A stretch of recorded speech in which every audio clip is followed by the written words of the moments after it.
Morning guys and gals, Froggy here. I've got to change my starter today because I've had a problem with it and I'm racing tomorrow. So here we go. This video has everything my other video has on removing and installing a starter, and it says 99% because I didn't actually get it out. And this one's going to be 100%, I hope, because I'm going to also take the exhaust headers, loosen them, and hopefully that's going to give me enough room to get the starter out. Anyway, I'm going to be skipping through this kind of fast, and if you need more detail, I would suggest look at the other video first. And then if you still need more detail, post comments. Okay, so I pulled the wires. You want to pull all the wires, you want to pull all the plugs, because when you loosen up that exhaust manifold, you might land on a plug and break a plug. So pull all the plugs. This is passenger side. Okay, now I'm going to use these two tools. This and long screwdriver. I've got to get this clip off right here.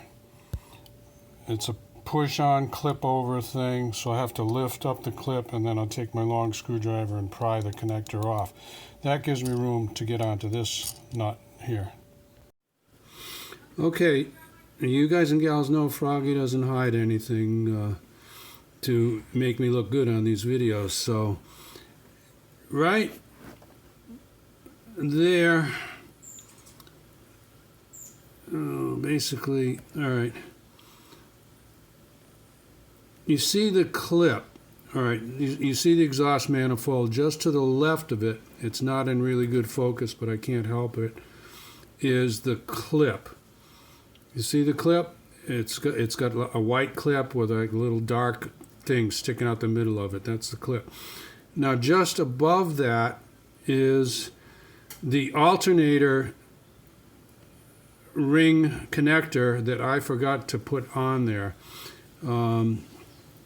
So that's, before I do anything, I'm going to try fixing that. Now my original diagnosis, oh there, that's better.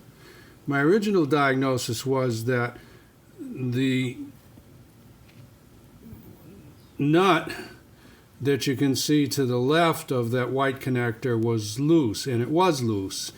And I thought that was the whole problem, but I went ahead and tried to change the starter anyway, and I found out that I couldn't get it out, and then I'm trying to do it with the headers.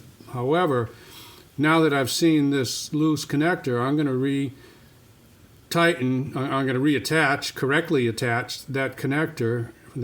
I'm pretty sure that's the one from the alternator. The other connector, the other ring connectors from the battery. And I'm going to try the car again, because heck, that'll be easier than pulling out everything and putting a new starter in.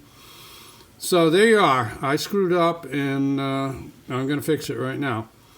One of my buddies did say there were two connectors, or he showed a picture of two connectors onto that stud, that copper stud, and I said, well, no, I think there's only one connector, and I think that they put the two wires together, one from the alternator and one from the battery. But no, he's right, I'm wrong.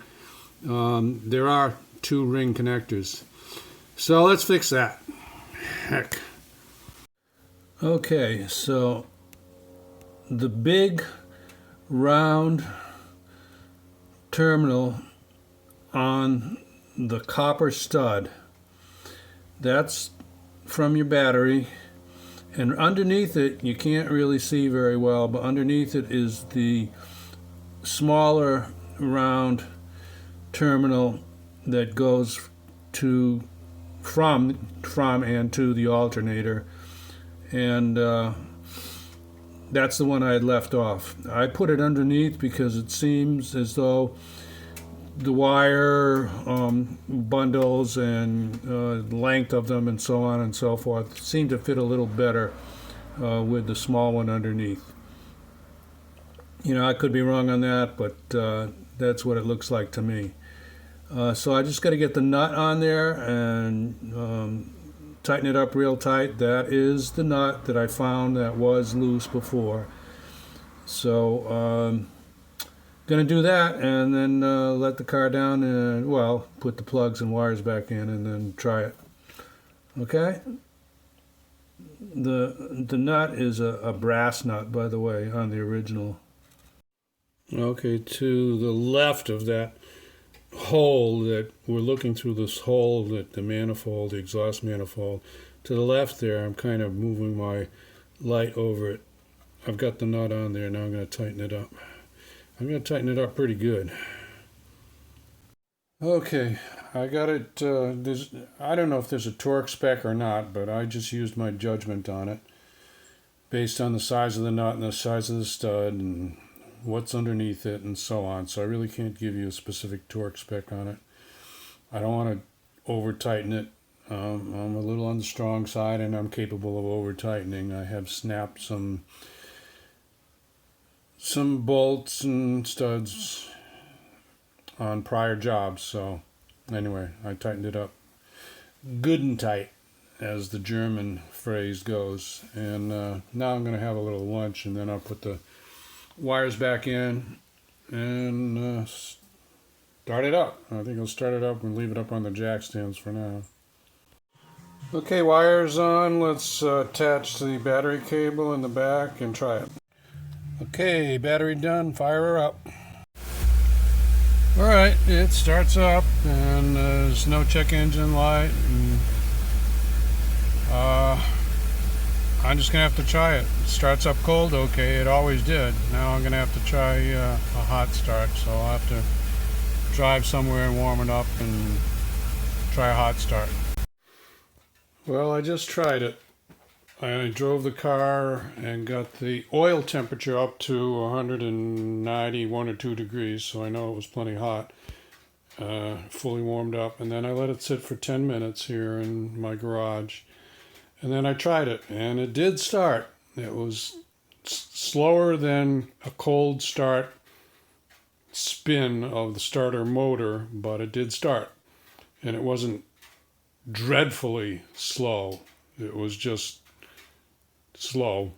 So I'm going to say that it's fixed, sort of. I may still put that other starter in because I think maybe some of the life has been sapped out of this starter by all the heat soaks that it's gone through. But anyway, there you go.